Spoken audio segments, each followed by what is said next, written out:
할렐루야. 네. 주님 안에서 만나게 돼서 반갑습니다. 오늘 이 자리에 저 문을 열고 들어오니까 생각했던 것과는 다른 그런 분위기가 제 앞에 이렇게 다 펼쳐졌어요. 이렇게 지긋하신 분들이 할렐루야 주를 찬양하면서 찬양하는 모습이 되게 충격이었습니다. 제가 있는 곳에서 사실 많은 분들이 이렇게 오픈된 마음으로 찬양하지 못하거든요. 물론 뭐 이민의 삶이 힘들고 또 어렵긴 하지만 이런 모습을 보니까 너무 부럽습니다. 목사님께서 앞서 말씀하셨듯이 목사님 제자이고요. 그 다음에 많은 또 어려웠을 때 많은 도움을 제가 받았었고요. 그리고 많은 도전을 제가 받았고 지금도 목사님께 많은 도전을 받고 있습니다. 갑자기 설교를 시키셨어요. 여행 목적으로 저는 나왔는데 그냥 인사만 잠깐 하고 드리고 가려고 했는데 갑자기 설교를 시키셔가지고 저 뭐 아무것도 안 가지고 성경만 가지고 나왔거든요. 근데 제 스타일이 또 이렇게 즉흥적으로 저는 설교를 잘 못합니다. 그래서 굉장히 여행 중에도 계속 고민만 하다가 지금 이제 내일 모레 들어가야 되는데 지금 이 자리에 섰습니다.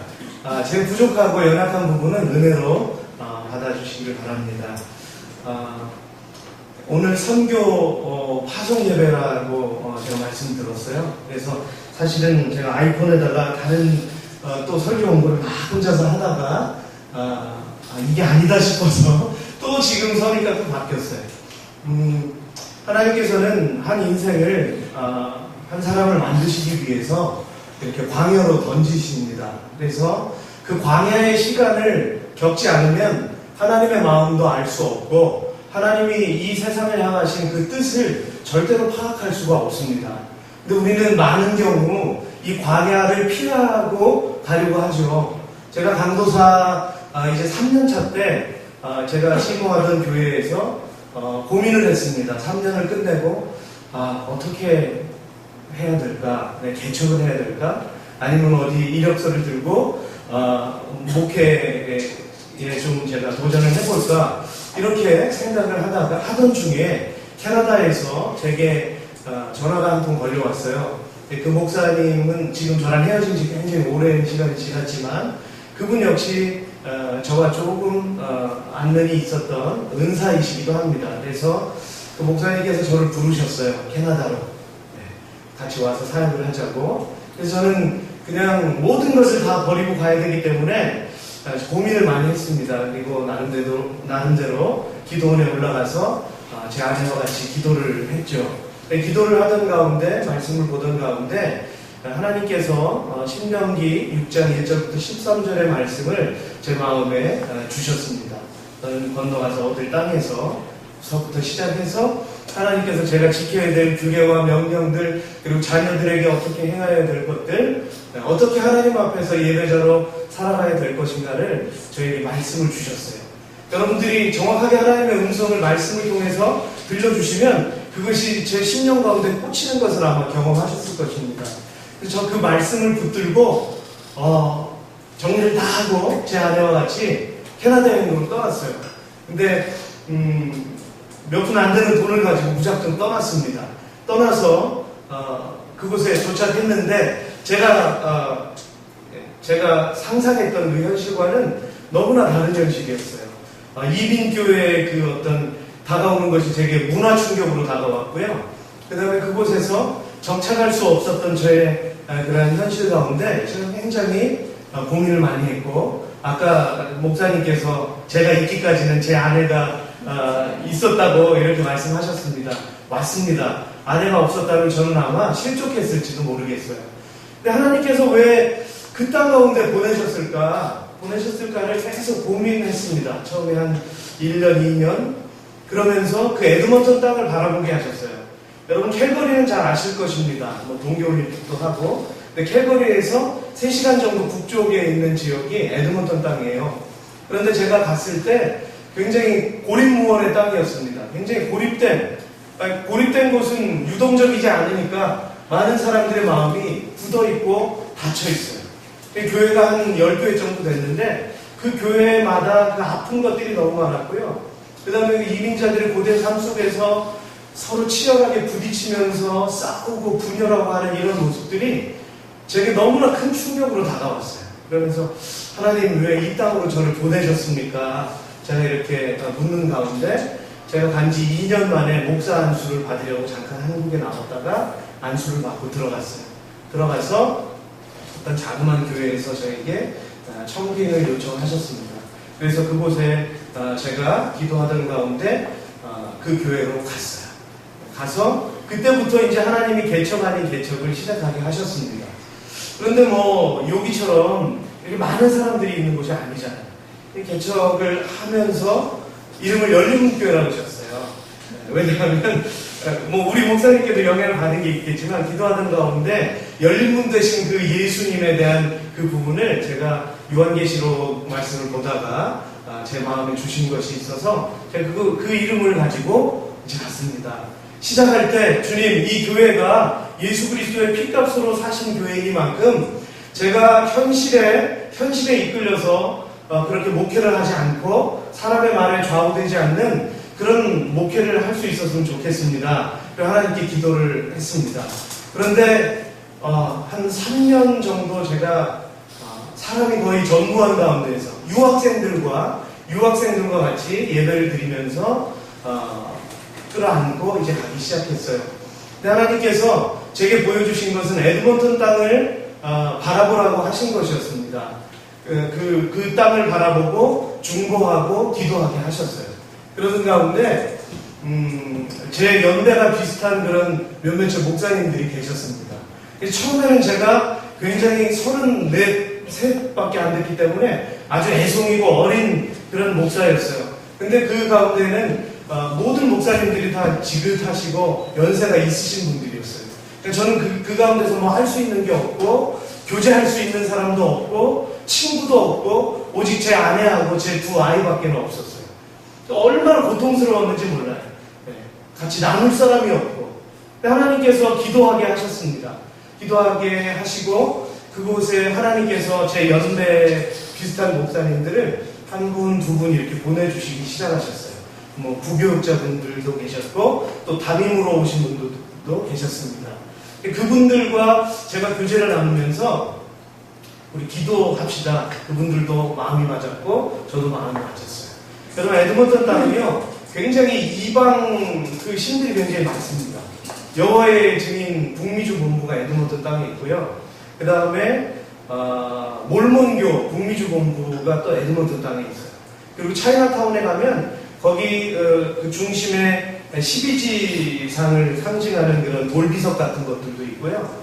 그리고 거리거리에 필리핀 사람들, 히잡을 두른 아랍 사람들, 굉장히 이방신이 많은 그런 지역이에요. 지금 거의 뭐 백인 반, 또 외국인 반 이렇게 살아가고 있는 지역입니다. 영적인 눈을 들어서 바라보니까 그 땅은 굉장히 치열한 곳이었어요.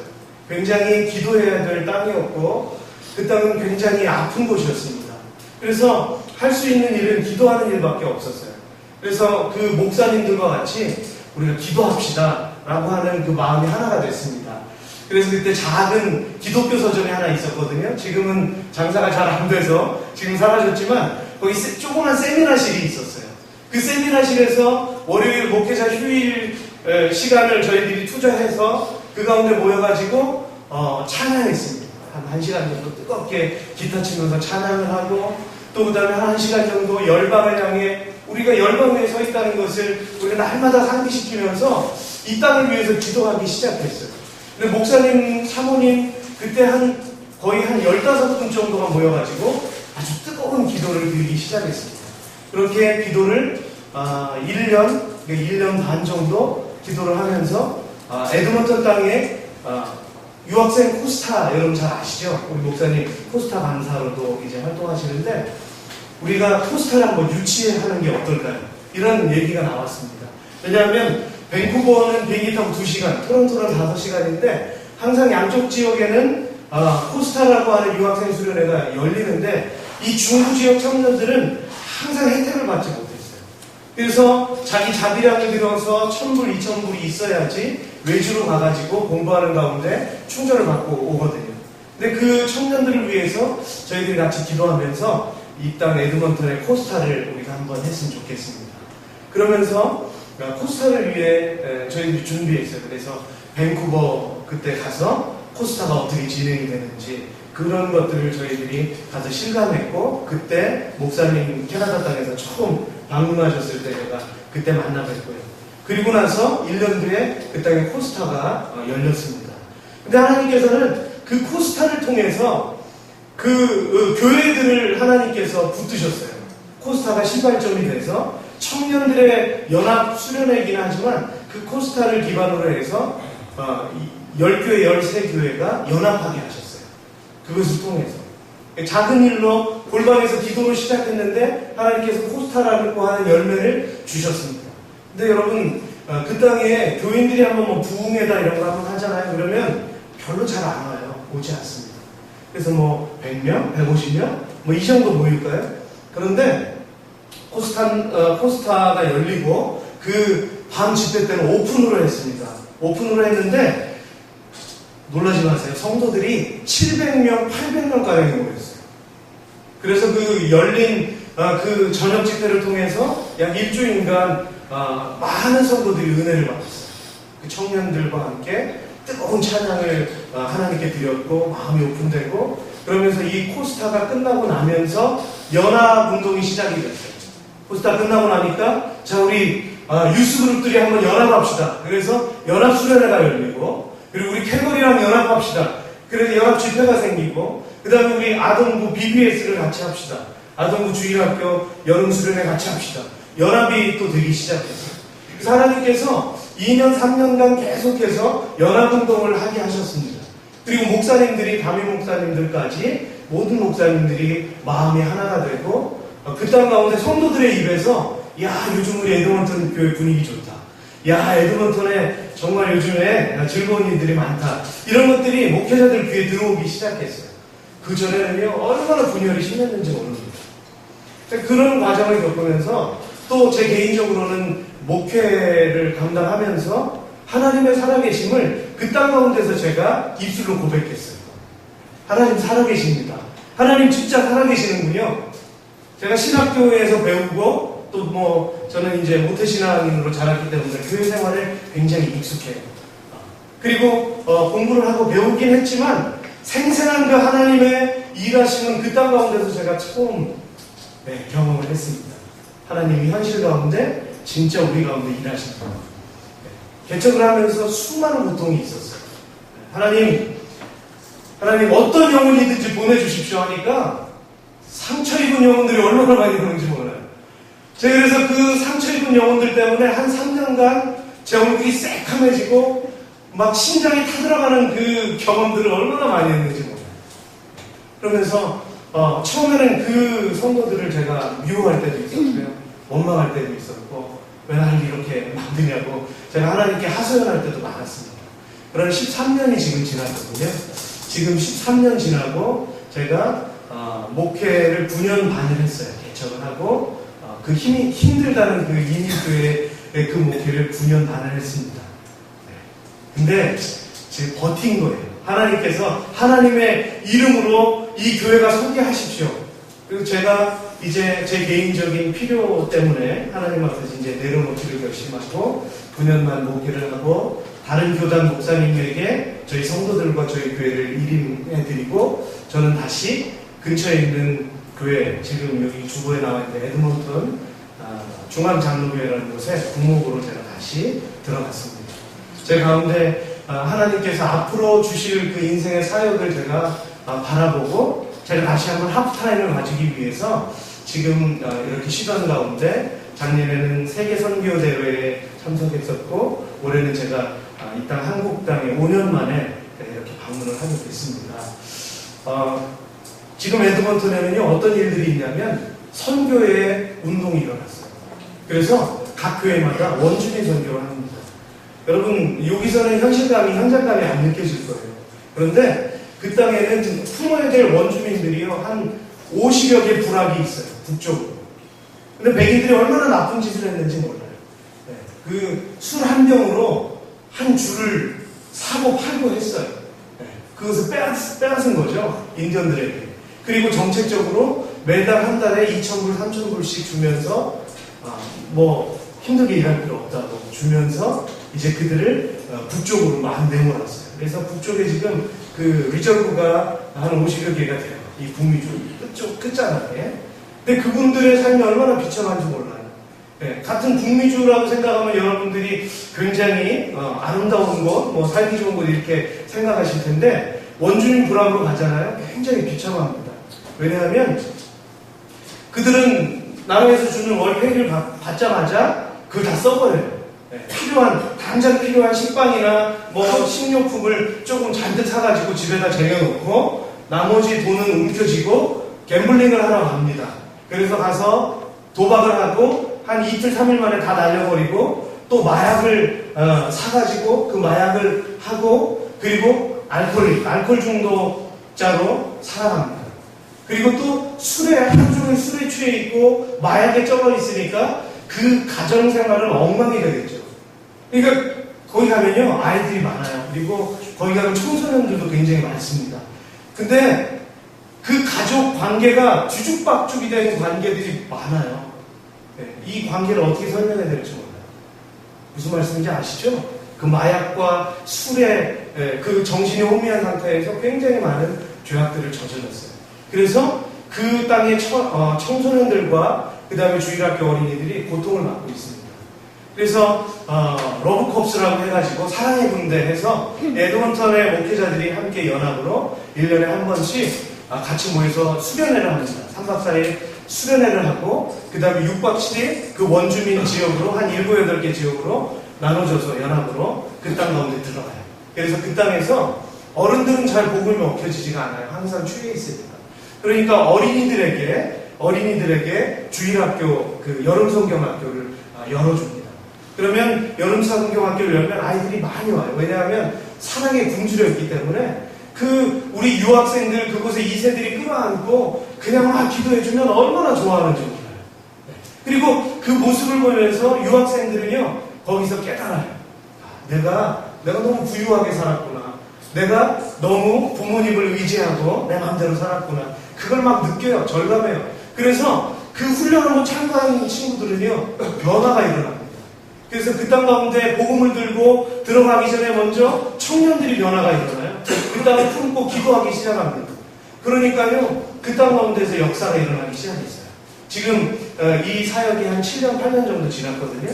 근데 지금 이제 그 어린 시절에 복음을 받았던 그 원주민 아이들 중에서 몇몇 친구들이 서원을 하고 하나님의 종으로 살아가기를 결단을 하고 이제 막 신학교에 들어가는 친구들이 하나 둘 생기기 시작했어요.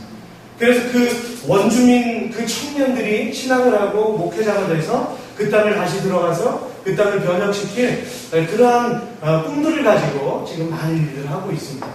원주민 이구동성으로 그곳의 목회자들이 이야기하고 있는 것이 원주민 왜 우리를 이 땅 북미주에 하나님께서 이민자로 살아가게 하셨을까? 그것은 이 원주민들을 품게 하시기 위해서다. 그래서 원주민들을 향한 그 운동들이 지금 북미주에서는 계속 일어나고 있어요. 그러는 가운데 우리의 고국 땅을 바라봅니다. 고국 땅을 바라보면서 이렇게 기도할 제목들이 막 생기더라고요. 교회 아픔들, 그리고 이 땅 가운데 그 죄악이 점점 강도가 심해지는 것들이 외국에서 이렇게 살잖아요. 그럼 이게 그런 것들이 걸러져서 아주 강력한 것들이 막 들어와요. 아픔들이 들어옵니다. 분열된 가운데 일어나는 일들, 그 다음에 사회의 죄악장들, 그리고 교회의 그런 문제들이 굉장히 크게 부각이 돼서 들려와요. 그래서 그것을 놓고 또 새벽마다 같이 기도하고 또 그런 일들을 하고 있습니다. 하나님께서 그 어떤 한 인생도 목적 없이 그 하나님의 자녀들을 이끄시는 법은 없습니다. 여러분들이 저마다의 삶 속에서 하나님께서 나름대로 광야에 던지셨을 것입니다. 그 광야의 삶을 통해서 분명히 하나님은 여러분들을 만나기를 원하세요. 그때 하나님 말씀에 순종하고 여러분들이 하나님의 얼굴을 구하십시오. 그럼 하나님께서 나에게 다이렉트로 말씀해 주시고 경험하게 해주시고 만나 주실 것입니다. 할렐루야. 네. 여러분 오늘 이 본문의 말씀을 보니까 베드로가 나옵니다. 여러분, 저와 여러분들이 너무나도 잘 아는 말씀이에요. 이 말씀을 보면 베드로가 놀랍게 변화됐다는 것을 저와 여러분들이 느낄 수 있습니다. 그럼 베드로가 어떤 사람이었습니까? 베드로는 우유부단한 사람이었습니다. 그리고 앞에서는 큰 소리를 잘 치는 사람이었어요. 그래서 오버액션이라고 그러죠. 다른 12제자 가운데 자기가 유독 튀는 사람이었고 뭔가 할 수 있을 것만 같았고 그랬지만 결국 가장 중요한 시기에 있어서는 예수님을 부인하고 그죠? 그리고 권력을 피해서 도망다니는 아주 연약한 사람임을 다 유감없이 드러냈습니다. 근데 여러분, 주님께서 약속하신 그 성령이 임했을 때 그는 기도하고 있었어요. 기도의 자리에 있었습니다. 약속하시는 성령을 믿고 오실 것을 믿고 기도하기 시작하니까 그때 하나님께서 일하시기 시작하셨어요. 여러분, 우리가 여러분들 라오스 선교를 가신다고 제가 들었습니다. 이미 오래전부터 여러분들이 단기 선교를 순차적으로 하신다는 말씀을 들었어요. 여러분, 우리가 가장 필요한 것이 무엇일까요? 가서 도와줄 물질도 필요합니다. 가서 봉사할 인원도 필요합니다. 많은 것들이 필요해요. 그런데 그 모든 것들이 필요하지만 가장 필요한 것은 기도입니다. 할렐루야. 네. 여러분, 하나님의 생생한 얼굴을 우리가 만나 뵙고 그분의 음성을 듣고 그 선교 현장에서 하나님께서 일하심을 내가 만끽하면서 전율할 수 있는 그러한 선교의 시간이 되려고 한다면 끊임없는 기도가 우리에게 필요한 줄로 믿습니다. 여러분, 베드로가 기도하던 가운데 성령 하나님을 만났어요. 그리고 나서 여러분, 오늘 이 본문을 보니까 제9시 기도 시간에 베드로와 요한이 성전에 올라갈새 그러면서 오늘 한 사건이 벌어지고 있습니다. 여러분, 제9시 기도 시간 이것을 보면서 느껴지시죠? 베드로가 기도의 사람이 되었구나. 그가 날마다 습관적인 기도를 하고 있었구나. 그가 다니엘처럼 날마다 정해진 시간에 하나님의 나라를 구하고 있었구나 라고 하는 베드로의 변화된 모습이 여러분들 이 말씀을 통해서 경험되어지실 것입니다. 여러분, 베드로는요 이 기도 때문에 오늘 이 역사를 경험하게 된 거예요. 여러분, 기도는 노동이고 기도는 굉장히 오랜 시간을 필요로 합니다. 근데 우리가 반짝하는 기도를 할 때 있잖아요. 야, 이번에 단기 선교 간다. 위에서 40일 기도하자. 몇 주 기도하자. 우리가 금식하자. 이렇게 하잖아요. 여러분, 이 단기적인 기도 말고 하나님께서 한 사람의 인생을 변화시키는 기도는 끊임없는 기도입니다. 누가 보든 보지 않든 어떤 계획이 우리 앞에 있든 있지 않든 우리 개인이 하나님 앞에서 정말로 애끓는 심정을 가지고 날마다 1대1로 하나님 앞에서 구하는 그 기도가 있을 때에 그 가운데 어느 시점에서 하나님의 주권으로 하나님께서 일하시는 것을 우리가 경험하게 되는 것이죠. 여러분, 어떤 일이 일어났습니까? 여기 보니까 나면서 못 걷게 된 일을 사람들이 메고 오니 이는 성전에 들어가는 사람들에게 구걸하기 위하여 날마다 미문이라는 성전문에 두는 자라. 여러분, 나면서부터 못 걷게 된 자. 여러분, 의사들의 소견을 빌리자면 이 사람은 불가능한 사람입니다. 회생이 불가능한 사람입니다. 여러분, 우리가 인생을 살아가면서 주의를 감당하면서 내 앞에 놓여져 있는 큰 장애물을 만날 때가 있습니다. 이것은 도저히 건널 수 없는 강이고 이것은 도저히 우리가 감당할 수 없는 상황이라는 것을 우리가 맞닥뜨릴 때가 많습니다. 근데 여러분, 우리가 사는 초가이지만 하늘은 뚫려 있어요. 할렐루야. 네. 하늘은 뚫려 있습니다. 하나님은 우리와 늘 교제하기를 원하세요. 그래서 우리가 기도의 향로를 통해 하나님께 드리면 하나님은 보지 못했던 길을 보게 하시고 분명히 건너갈 수 없었던 그 홍해 같은 곳을 하나님께서는 길을 만드셔서 우리에게 건너가게 하십니다. 여러분, 나면서부터 걷지 못한 자, 사람들은요 아예 체념하고 있었습니다. 여러분, 우리의 나라를 보십시오. 우리 교회를 보십시오. 체념이라는 단어가 우리에게 더 가깝게 여겨질 수 있을지 모르겠어요. 여러분, 그럼에도 불구하고 하나님은 이 교회를 품는 그 영혼들을 하나님께서는 세워두십니다. 할렐루야. 네. 저와 여러분이 그 사람들에게를 주님의 이름으로 간절히 소망합니다. 네. 하나님께서 숨겨두신 그 7,000명의 기도 용사들 있잖아요. 여러분, 엘리야는 없다라고 생각했는데 분명히 7,000명이 숨어 있었습니다. 하나님의 얼굴을 구하는 7,000명이 숨어 있었습니다. 여러분, 하나님께서는 이 시대를 분명히 우리가 생각할 때 변혁시키실 수도 있고 변혁시키지 못하실 수도 있어요. 아니, 안 하실 수도 있습니다. 우리 당대에 아무런 일을 보이지 않으실 수도 있어요. 여전히 광야 같은 길을 걷게 하실 수도 있습니다. 그러나 우리의 기도는 분명히 열매를 맺을 시간이 있습니다. 내 자녀의 세대를 통해, 여러분 그 어떤 사람을 통해서 하나님은 분명히 일하실 것입니다. 우리는 그것을 믿고 우리는 하나님 앞에 서야 될 줄로 믿습니다. 사람들이 다 체념했어요. 성전에 들어가는 사람들에게 구걸하기 위해서 날마다 미문이라는 성전에 이 한 사람이 있었습니다. 여러분, 이 시대는 사람이 필요한 시대입니다. 그럼 과연 그 사람이 어떤 사람입니까? 하나님의 마음을 알아야 합니다. 그 사람 바로 하나님의 마음에 합한 사람. 그럼 구약의 인물은 다윗이라는 인물이 있었어요. 사도행전 13장 22절에 보니까 이런 말씀이 있습니다. 하나님께서는 사울을 물리치고 다윗을 대왕으로 삼으셨습니다. 하나님께서는 다윗에 대해 내가 이새의 아들 다윗을 보니 그는 내 마음에 드는 사람이다. 내 뜻을 그가 다 이룰 것이다 라고 말씀하셨습니다. 여러분, 이 사도행전 13장의 말씀은 바울이 비시디아 안디옥 회당에서 다윗의 하나님의 마음에 합한 다윗의 후손 가운데 예수 그리스도가 나실 것이다 라는 것을 설교한 그러한 대목입니다. 여러분, 하나님의 마음에 합한 사람이 과연 누구일까요? 오늘 하나님의 그 뜻을 이룰 사람이 누구일까요? 바로 예수 그리스도의 증인이라고 저는 믿습니다. 구약시대에는 다윗이라는 대표적인 한 인물을 하나님께서 세우셨지만 이 신약시대, 오늘 이 신약시대를 살아가는 저와 여러분들 가운데에는 예수 그리스도의 증인을 하나님의 사람으로 분명히 세우실 것입니다. 여러분, 하나님의 증인은요, 누구입니까? 어떤 사람입니까? 예수 그리스도의 복음을 경험한 사람입니다. 예수 그리스도의 복음, 그분의 삶과 고난과 죽으심, 그리고 부활이 자신에게 소망이 된 사람, 그리고 그 사실을 전하지 않으면 도저히 견딜 수 없는 사람, 그가 바로 증인이죠. 하나님을 품은 사람, 영혼을 품은 사람. 제 경우에는요, 아무리 제가 배웠어도요, 영혼을 바라보지 못하겠더라고요. 시험 들고, 제가 오히려 좌절하고 낙심이 되고. 근데 하나님께서 저를 불리시고, 광야로 던지시고, 경험하게 하시면서 영혼의 소중함을 하나님께서 깨닫게 하셨습니다. 본문에서는 베드로가 바로 그 증인입니다.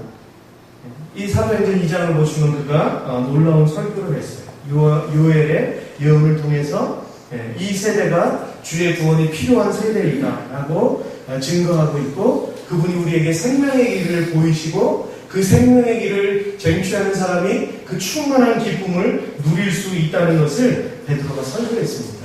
그리고 나서 오늘 이 3장 본문에서 그가 놀라운 하나님의 일을 경험하게 되는 것이죠. 여러분, 놀랍지 않습니까? 전혀 다른 사람이 됐습니다. 베드로는 그 경험을 통해서 하나님의 일을 경험한 그 경험을 통해서 그는 변화된 것을 우리가 보았습니다. 그의 삶의 패턴이 바뀌어졌어요. 그는 이제 기도의 사람이 됐고 성령의 사람이 됐습니다. 여러분, 보이지 않던 십자가가 기도하니까 보이게 되었습니다. 기도하기 시작하자 성령께서 일하시기 시작하셨어요. 여러분, 기도하지 않으면요, 성령께서 일하시는 것을 우리가 절대로 경험할 수가 없습니다. 그러므로 우리에게 가장 많이 투자해야 될 것은 기도입니다. 어떤 우리가 몸으로 무엇을 준비하고 이런 거 중요하지만 정말 기본이 되어야 될 것은 우리의 끊임없는 기도인 것이죠. 여러분, 요한일서 2장 16절의 말씀을 보니까 이 세대는요, 육신의 정욕과 안목의 정욕과 이생의 자랑에 매여 있다는 것을 우리가 알게 됩니다. 그러면 이 땅의 교회와 오버랩이 되죠. 이 땅을 바라보니까, 이 땅의 교회를 바라보니까 육신의 자랑에 취해 있어요. 육의 정욕에 취해 있는 것을 우리가 볼 수 있습니다. 근데 그 말씀 후반절에 보면은요, 정말 무서운 것은 이 모든 현상이 아버지께로부터 온 것이 아니고 세상으로부터 온 것이다 라고 말씀하세요. 이것은 세상의 것이다 라고 말씀하세요. 여러분, 우리 교회가 세상의 것을 가지고 있는 모습을 얼마나 많이 보게 되는지 모릅니다. 여러분, 그래서 갱신이 일어나야 되고 교회 안에 부흥이 일어나야 합니다. 부흥은요, 기도로 일어나게 됩니다. 기도의 골방에서 일어나기 시작하는 것이죠. 오늘 이 베드로는 예수 그리스도의 그 능력을 증인으로서 실제적으로 경험하게 됐습니다. 시편 24편 6절에 보니까 이는 여호와를 찾는 족속이요 야곱의 하나님의 얼굴을 구하는 자보다. 야곱의 하나님의 얼굴을 구하는 사람이 되었습니다. 시편 42편 2절에 보니까 내 영혼이 하나님 곧 살아계시는 하나님을 갈망하나니 내가 어느 때에 나아가서 하나님의 얼굴을 배울까. 여러분, 다윗도 이렇게 하나님의 얼굴을 구했습니다. 하나님의 얼굴을 구하는 사람만이 하나님의 은혜를 경험하게 됩니다. 이 시대에 수만 명의 교회, 수만 명의 성도들이 예배하는 교회가 있고 수많은 교회가 선교의 현장에 서 있지만 여러분, 우리 하나님의 시각으로 바라봐야죠. 이 선교가 잘된 선교인가? 이 전도가 잘된 전도인가? 이 예배가 정말 하나님 기뻐하시는 예배인가를 우리는 말씀을 통해 늘 주시해야 합니다. 나도 모르는 사이에 내가 하나님의 뜻과 어긋나는 예배를 드리고 있어요. 나도 모르는 사이에 하나님이 원하지 않는 선교를 하고 있어요. 하나님 앞에 서니까 온통 죄악을 저지르고 있는 우리의 모습을 우리가 경험할 때가 너무나도 많습니다. 우리는 두려워해야 합니다. 우리는 너무 자신만만해요. 우리는 너무 내가 뭐든지 할 수 있다고 스스로 믿고 마인드 컨트롤을 하고 있습니다. 그런데 그렇지 않습니다. 이 시대에 하나님께서 일하셔야지만이 우리는 소망이 있습니다. 오늘 저와 여러분이 지금 주시해야 될 것은 우리 스스로는 회생할 수 없다라고 하는 것이죠. 오늘 성령 하나님께서 우리 가운데 일하셔야 합니다. 여러분, 베드로가 마주쳤던 이 성전 미문에 앉은 데는요, 날마다 그냥 스쳐 지나갔던 사람이었어요. 근데 기도하기 시작하니까 어느 순간에 이 영혼이 전혀 다르게 보이기 시작했다는 거예요. 이 영혼의 삶이 내게 아픔으로 다가왔어요. 이 영혼이 죽을 수밖에 없는 지옥의 자식이 될 수밖에 없다는 것을 너무나 절실하게 느끼게 되었어요. 그리고 이 사람을 향해 그가 담대히 외칩니다. 내게 은과 금은 없지만 내게 있는 것을 내게 주노니 내가 나사렛 예수 그리스도의 이름으로 일어나 걸으라라고 말씀 전했습니다. 할렐루야. 네. 예수의 이름, 예수의 능력이 오늘 이 세상에 필요합니다. 라오스에도 필요하고 여러분 북미주 인디언들에게도 네이티브에게도 필요하고 오늘 이 도시 한가운데 있는 우리 모자이크 교회 안에도 필요합니다. 여러분, 그렇기 때문에 우리는 하나님의 눈을 바라보아야 합니다. 오늘 베드로의 눈과 거린의 눈이 마주쳤어요. 성령의 감동으로 거린의 눈을 주시하기 시작했습니다. 스파크가 일어나고 그 가운데 하나님의 감동이 임했습니다. 여러분, 그때 여러분 그 말씀을 외쳤을 때 이 사람이 이 발목에 힘을 얻고 일어났다, 이렇게 성경에 말씀하고 있습니다. 하나님이 회생의 능력을 주셨어요. 성령이 회생의 능력을 주셨습니다. 여러분, 거린은 세상 것을 요구하면서 그리스도인의 눈을 바라봅니다. 세상 것을 요구하면서 우리 교회를 바라봅니다. 그런데 여러분, 우리 교인의 신자의 눈은 어떤 시선으로 바라보아야 할까요? 우리 예수 그리스도의 시선으로 영혼을 바라보아야 합니다. 세상은 여전히 다른 것을 요구하고 있어요. 그러나 우리는 오늘 예수 그리스도의 이름과 예수 그리스도의 능력을 우리는 그들에게 주어야 합니다. 그 능력을 우리는 회복해야 해요. 우리 교회가 그것을 잃어버렸어요. 여러분, 그것을 우리가 회복해야 될 줄로 믿습니다. 베드로는 복음적 확신으로 가득 차 있었습니다. 6절을 함께 읽겠습니다. 베드로가 이르되 은과 금은 내게 없거니와 내게 있는 이것을 내게 주오니 나사렛 예수 그리스도의 이름으로 일어나 걸으라 하고. 아멘. 여러분, 우리가 그냥 예수 이름으로 일어나 걸으라 한다고 그게 걸어지나요? 절대로 걸어지지 않습니다. 오히려 창피당할 거예요. 예수의 능력이 없으면요, 우리는 세상으로부터 조소와 비난을 우리는 다 받을 수밖에 없습니다. 근데 예수의 이름을 우리가 소유한다면 세상은 보고 놀랄 것입니다. 오늘 말씀에 있는 것처럼 세상 사람들은 우리 교회를 보고 분명히 놀랄 것입니다. 여러분, 뛰어서서 걸으며 그들과 함께 성전으로 들어가면서 걷기도 하고 뛰기도 했다. 그러나 정말 우리가 바라보아야 될 것은 그 후반에 있습니다. 그가 하나님을 찬송했다라고 하는 것입니다. 한 영혼이 예수를 만나고 하나님을 바라봤다는 거예요. 우리가 많은 일들을 하고 금융 사역을 하고 하지만 세상이 여전히 교회를 다른 시각으로 바라보는 그 저변에는 어떤 것이 있을까요? 예수 이름을 전하지 못하니까 그가 하나님을 찬양하지 못하는 일들이 계속해서 일어나고 있다는 것이죠. 여러분, 초대교회는 금융 사역과 함께 예수 그리스도의 복음의 능력을 경험했습니다. 여러분 이 땅 가운데 그것이 일어나야 될 줄로 믿습니다. 이제 말씀을 맺겠습니다. 여러분 베드로는 12제자 중에 한 사람이고 주님의 수제자였습니다. 예루살렘 교회의 초대 감독이었습니다. 그러나 그는 그러한 수식어에 연연했던 사람이 아니었습니다. 세상 우리에게 이력을 요구하고 우리에게 많은 것을 요구하지만 정말 하나님의 마음을 갈망하는 사람은 그런 것에 연연하지 않아요. 그는 자신의 명함이 중요하지 않았습니다. 그의 최대 관심사는 부르신 일을 따라가는 것이었습니다. 하나님의 음성을 따라가면 우리도 베드로처럼 그분을 만날 수 있습니다. 나를 통해 누군가에게 일하시는 그 하나님을 경험할 수 있습니다. 그러므로 그의 얼굴을 보하며 기도하는 하나님의 사람이 되시기를 주의 이름으로 축복합니다. 마지막으로 한 말씀 읽고 마치겠습니다. 역대하 7장 14절 말씀에 솔로몬에게 하나님께서 찾아오셨어요. 하나님께 성전을 봉헌하고 악성식을 마친 솔로몬에게 그날 밤에 하나님께서 찾아오셨습니다. 그리고 이렇게 말씀하세요. 내 이름으로 일컫는 내 백성이 그들의 악한 길에서 떠나 스스로 낮추고 기도하여 내 얼굴을 찾으면 내가 하늘에서 듣고 그들의 죄를 사하고 그들의 땅을 고칠지라. 아멘. 내 이름으로 일컫는 내 백성, 그들이 누구입니까? 그분의 얼굴을 구하는 사람입니다. 하나님의 얼굴. 우리가 기도하면서 응답을 왜 받지 못할까요? 우리가 기도하면서 여전히 왜 절망할까요? 우리가 하나님의 얼굴을 구하지 않고 내 요구만을 구하기 때문입니다. 하나님은 이 시대에도 여전히 살아계십니다. 제가 에드먼튼 땅에서 13년을 살아가면서 입버릇처럼 말씀을 전할 때 하는 게 있습니다. 하나님은 살아계십니다. 왜 죽은 하나님처럼 하나님을 예배합니까? 왜 여전히 경직되어 있고 왜 여전히 주눅들어 있습니까? 여러분 하나님은 오늘 살아계십니다. 하나님은 이 시간 우리 생존 세계에 거하고 계십니다. 사도행전 2장 22절 말씀에 보니까 이 말씀대로 하나님께서는 예수님을 다시 살리셨습니다. 우리 모두가 이 일의 증인입니다. 라고 이제 촉구하는 제자들의 그 말씀을 우리가 대하게 됩니다. 여러분 예수님을 다시 살리셨습니다. 예수님의 부활의 능력이 여전히 오늘 임하셨습니다. 여러분 우리 모두가 이 일의 증인이 될 수 있기를 주의 이름으로 축원합니다. 기도하시겠습니다.